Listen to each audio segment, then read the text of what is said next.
तो इस वीडियो में हम एक न्यूमेरिकल और देख लेते हैं। 12th में एग्जाम्पल है। तो ये एग्जाम्पल जो है वो पॉइजन रेशो पे है और ई जी और के पे। जैसे मैंने आपको पहले भी बताए थे 3 फार्मूले, E is equal to E G और के में रिलेशनशिप है ना। E is equal to 2g 1 + 1/m, 3k 1 - 2/m, 9kg upon 3k + g। और उससे पहले मैंने थोड़ा सा आपको लॉन्गिट्यूडनल स्ट्रेन बताया था, लेटरल स्ट्रेन बताया था। Lateral strain delta L upon L tensile stress tensile force पे लगता था। Lateral delta D upon D compressive force लगता था। पॉइजन रेशो के बारे में जिक्र किया था 1/m lateral strain upon longitudinal strain. ठीक है, इन पे बेस एक न्यूमेरिकल 1/m से रिप्रेजेंट करते हैं हम। ठीक है, इसको इस वजह से एक न्यूमेरिकल देख सकते हैं। एग्जाम्पल नंबर 12 है हमारे पास। ये रहा, ये पढ़ता हूँ मैं, बताऊंगा आपको साथ साथ।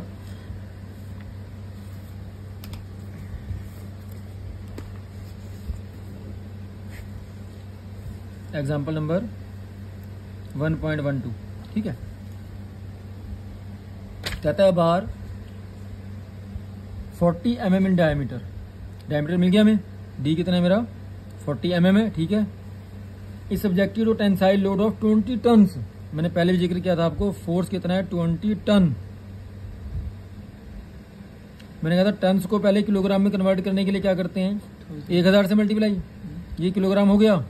अगर मुझे को न्यूटन में कन्वर्ट करना है तो 9.81 से फिर दोबारा मल्टीप्लाई करूंगा तो न्यूटन में कन्वर्ट हो जाएगा। तो फोर्स आ गया 20 इंटू 1000 इंटू 9.81 न्यूटन, क्योंकि न्यूटन में मुझे चाहिए ना यहाँ पे। ठीक है, तो 1 2 3 4 इंटू 9.81, ये फोर्स आ गया हमारा 196200 न्यूटन। मैं फिर कहूँगा अगर टन में दिया हो, टन से पहले 1000 से मल्टीप्लाई करेंगे किलोग्राम में कन्वर्ट हो जाएगा, फिर 9.81 से मल्टीप्लाई करेंगे तो न्यूटन में कन्वर्ट हो जाएगा। ठीक है, आगे देखो, as extension of 0.23 mm was observe. Extension change in length मतलब डेल्टा एल। डेल्टा एल कितना है 0.23 mm। गेज लेंथ मतलब एक्चुअल लेंथ जो एल है हमारी 150 mm। एल कितनी है यहाँ पे हमारी 150 mm।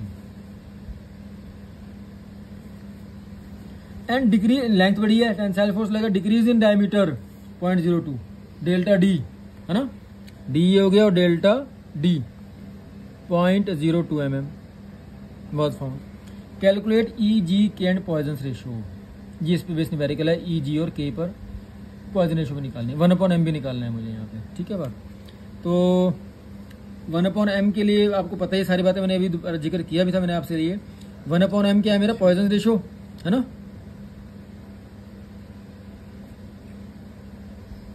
फॉर्मूला क्या था इसके लिए, lateral strain upon longitudinal strain, delta D upon D upon delta L upon L. यहां से मेरा पॉइजन रेशो आएगा। तो डेल्टा डी दे दिया इसने मुझे, डी दे दिया, डेल्टा एल दे दिया, एल दे दिया। यहां से आप पॉइजन रेशो इजिली निकाल सकते हैं। ठीक है बात, तो 1/m मैं बता देता हूँ आपको, थोड़ा टाइम लगेगा। ये यहाँ पे दे रखा है सारा, आपकी बुक में ही सब कुछ क्लियर है एकदम कॉन्सेप्ट। देखो यहाँ पे सारा गिवन डाटा है। पहले इसने स्ट्रेन निकाली है यहाँ से, longitudinal strain delta L upon L करके, फिर lateral strain delta D upon D करके निकाली है। Poisson ratio lateral upon longitudinal. ठीक है, वही सारी बातें वही हैं, अब आप निकाल सकते हो इजिली। ये आ गया 0.326। देखो मेरी बात सुनो, मैंने कहा था ना 1/m की वैल्यू अप्रोक्सीमेट 0.3, तो 0.326 आ गई है। ठीक है, अब ई जी और के निकालना है मुझे इसमें। ठीक है, उसके लिए पहले हम ई यंग्स मॉडुलस ऑफ इलास्टिसिटी, ये क्या हमारा यहाँ पे यंग्स मॉडुलस ऑफ इलास्टिसिटी। और आपको फॉर्मूला पता है अपना हुक्स लॉ वाला, stress is equal to E into strain. तो ई निकालने के लिए मैं क्या करूंगा, सिग्मा अपॉन एप्सिलॉन। पहले सिग्मा निकालेंगे हम। सिग्मा कैसे निकालेंगे, force per unit area. Area कैसे आएगा, π/4 डी स्क्वायर करके आएगा। वहां से आपने एरिया निकालना, मैंने पहले करवा दिया आपको ये वाला। स्ट्रेन, स्ट्रेन एक्चुअल में ये वाली लेनी है हमने, कौन सी, लॉन्गिट्यूडनल स्ट्रेन लेनी है इसमें, लेटरल नहीं लेनी, लॉन्गिट्यूडनल स्ट्रेन लेनी है, जो हम पहले निकाल चुके हैं। यहाँ से हमारा ई आ जाएगा। तो ई की वैल्यू देखो यहाँ पे निकाल रखी है इन्होंने, बिल्कुल डिटो सेम वैसे जैसे मैंने कहा आपको। तो ई की वैल्यू आ गई है हमारी। उसके बाद फॉर्मूले के लिए ई मिल गया, तो यहाँ से आप जो थोड़ा कैलकुलेशन करना, यहाँ पे देखो 2/m है तो 2 इंटू 0.326 करना है, डिवाइड नहीं करना। ये वाली बात मैं आपको कहना चाहता था उस टाइम भी। 2 इंटू 0.326 आएगा। इंटू करना है, डिवाइड नहीं करना, मल्टीप्लाई करना है, डिवाइड नहीं करना, ठीक है। यहाँ से आप निकाल सकते हो इजीली के और इसके अकॉर्डिंग जी। ठीक है, बात क्लियर अच्छे से। तो उसके बाद नेक्स्ट टॉपिक है हमारा थर्मल स्ट्रेस का है, वो थोड़ा सा आगे है, मैं दिखाता हूँ आपको, वो भी आपके सिलेबस में है। ये रहा टेम्परेचर स्ट्रेसेस। टेम्परेचर स्ट्रेस थोड़ा सुन लो ध्यान से बातें इसमें, इस बारे में ये आए थे इंपॉर्टेंट बातें थोड़ी सी में। तो एक्चुअल में अभी तक हमने स्ट्रेस पढ़ ली है अच्छे से, फोर्स पर यूनिट एरिया करके पढ़ी हमने, लेकिन टेम्परेचर स्ट्रेस थोड़ी अलग है। आपको ये यूनिवर्सल ट्रूथ बात है, जब हम किसी भी चीज़ का टेम्परेचर बढ़ाते हैं तो एक्सटेंड करती हैं चीज़ें। हम किसी चीज़ का टेम्परेचर बढ़ा रहे हैं, उसको गर्म कर रहे हैं तो थोड़ा सा फैलती हैं, और अगर हम किसी टेम्परेचर घटा रहे हैं, कम करें तो सिकुड़ती है। हम खुद सर्दियों में सिकुड़ जाते हैं थोड़े से, है ना, हम खुद ही थोड़ा सा सिकुड़न महसूस करते हैं भाई आराम से। तो यही बात एक्चुअल में यूनिवर्सली बात है ये, अगर किसी भी चीज़ का टेम्परेचर बढ़ाएंगे हम तो वो एक्सटेंड करेगी। लेकिन अगर हमने क्या किया, हमने उस एक्सटेंशन को प्रिवेंट कर दिया, नहीं होने दिया।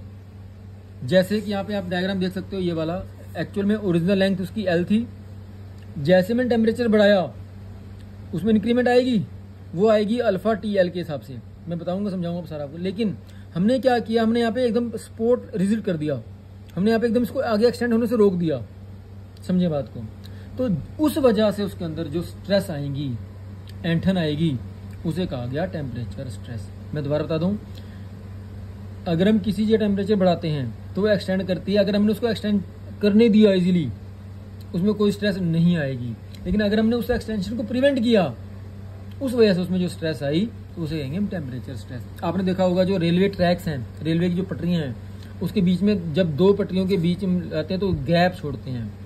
वो गैप इसीलिए होता है जब टेम्परेचर बढ़े तो वो थोड़ा सा एक्सटेंड कर पाए।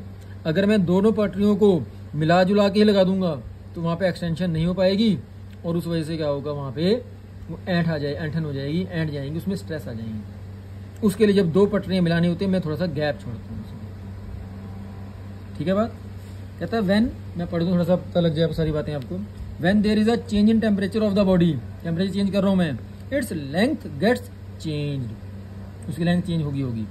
If this change is of in length is prevented, पढ़ दूँ, if this change in length is prevented, उसको जो चेंज होना था उसको प्रिवेंट कर दिया, then a stress is induced in the body. जैसे मैंने समझाया अभी आपको सारी बातें यार, which is called temperature stress, और थर्मल स्ट्रेस भी बोलते हैं इसे। अगर 1 नंबर में आए तो आपने लिखनी है बात सर, ठीक है। ज़्यादा 5 नंबर में आए, 4 नंबर में आए तो फिर आपने आगे देना पड़ेगा। द कॉरस्पॉन्डिंग स्ट्रेन, इस वजह से इस स्ट्रेस की वजह जो स्ट्रेन आएंगे उसे टेम्परेचर स्ट्रेन बोल दिया गया, और की बात है ये। अब देखो ध्यान से एक बार, वो कहता है यहाँ पे मैंने जैसे बताया अभी आपको, ये एक्चुअल में ओरिजिनल लेंथ थी उसकी, मैंने टेम्परेचर बढ़ाया तो ये अल्फा TL के अकॉर्डिंग बढ़ गया। वो यहाँ पे दे रहा है L original length, T rise in temperature, ठीक है। अल्फा यहाँ पे कोएफिशिएंट ऑफ थर्मल एक्सपेंशन है, ये आपको न्यूमेरिकल में इसकी वैल्यू क्लियर गिवन होगी, ठीक है। तो increment in length delta L क्या हो गया, अल्फा TL, जितना इंक्रीमेंट कितना हुआ, अल्फा TL हो गया, ठीक है बात क्लियर अच्छे से। अब कहते हैं यहाँ पे 2 केस हैं। केस 1 तो है जब आपकी स्पोर्ट एकदम रिजिड है, जब आपकी स्पोर्ट एकदम से रिजिड है, यहां से हिलने नहीं दिया आपने। एक्चुअल में ये आनी थी टेम्परेचर बढ़ाने की वजह से, लेकिन आपने यहीं पे स्पोर्ट कर दी, इसको रिजिड कर दिया, तो यही रह गई। ध्यान सुनना बात, कहता है temperature stress when the supports are rigid. Case 1, the phenomena of temperature stress can be understood in this way. Suppose there is free expansion of the bar due to rise in temperature, and final length कितनी हो जाएगी, L plus final length L plus alpha TL, L plus alpha TL। Now we want that the length of the bar should remain as the original one. हम कहते हैं कि वो जितनी है उतनी ही रहे। इसके लिए मुझे क्या देना पड़ेगा, कंप्रेसिव फोर्स लगाना पड़ेगा, उसमें कंप्रेसिव फोर्स देना पड़ेगा उसमें। For this we have to apply a compressive force of such a magnitude which can decrease the length of the bar this to this. वो इसको इसमें ही रखे, इतना ना होने दे। This compressive force will provide by the fixed rigid support at the end of the bar. Due to this compressive force, compressive strain will be induced in the bar, which is known as temperature strain. तो temperature strain के लिए formula, वैसे formula क्या होता है, change in length upon original length. यहाँ पे decrease in length हो रही है अपॉन डिक्रीज कितनी हो रही है भाई, अल्फा इतनी ही तो कम हो रही है। डिक्रीज इतनी होनी थी, हमने छोड़ दी, इतनी रह गई। अल्फा TL अपॉन ओरिजिनल कितनी है, ये सारी L प्लस अल्फा TL। अच्छा एल के मुकाबले में, इस लेंथ के मुकाबले में ये दिखा तो रहे हैं लेकिन बहुत थोड़ी होती है, इतनी ज़्यादा नहीं होती भाई। तो इसके मुकाबले में ये बहुत कम है, तो इसलिए हमने इसको नेग्लेक्ट कर दिया। It is very very small as compare to L, it is neglected. तो ये नेग्लेक्ट हो गया तो सिर्फ एल रह गया बस, एल से एल कट गया तो अल्फा टी रह गया। तो टेम्परेचर स्ट्रेन के लिए फॉर्मूला बन गया अल्फा टी। हुक्स लॉ लग गया था उसके बाद, है ना।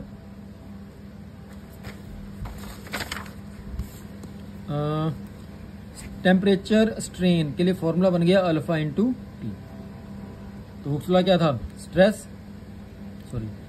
Is equal to E into strain, तो ये भी टेम्परेचर ही आएगी, E into alpha into T. इसके बदले मैंने वैल्यू पुट कर दी है, तो स्ट्रेस आ गई ये और स्ट्रेन आ गई। केस कब है, जब रिजिड स्पोर्ट है। स्पोर्ट मेरा कैसा है, रिजिड। ठीक है, बात क्लियर है। बात फोर्स के लिए फॉर्मूला ए और आ जाएगा साथ में, स्ट्रेस फोर्स पॉइंट एरिया होता है, फोर्स स्ट्रेस इंटू एरिया हो जाएगा, एरिया से मल्टीप्लाई हो गया। Second case, temperature stress when the supports are yielding. Yielding का मतलब क्या है, हमने रोकने की कोशिश इतना की है लेकिन फिर भी टेम्परेचर इतना था कि हल्की फुल्की लेंथ उसकी यहां से यहां तक बढ़ गई। रोकी तो सही हमने, लेकिन इतनी फिर भी बढ़ गई, डेल्टा बढ़ गई है। प्रिवेंट कितनी हुई, अब इतनी तो प्रिवेंट हुई, अल्फा टी एल होनी इतनी चाहिए थी लेकिन ये तो हो गई, तो alpha T L minus delta. ठीक है। Sometimes supports are not perfectly rigid and are not capable of preventing the expansion completely.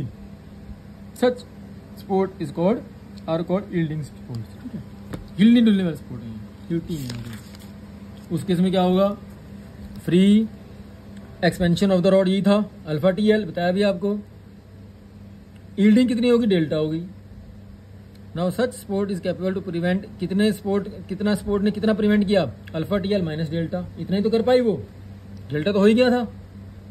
तो temperature strain expansion prevented, original length expansion prevented, original length ये फिर दोबारा नेग्लेक्ट हो जाएगा, तो alpha T L minus delta upon L, ये हो गया strain.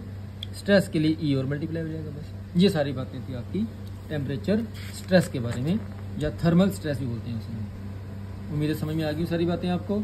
Next topic next video में स्टार्ट करेंगे।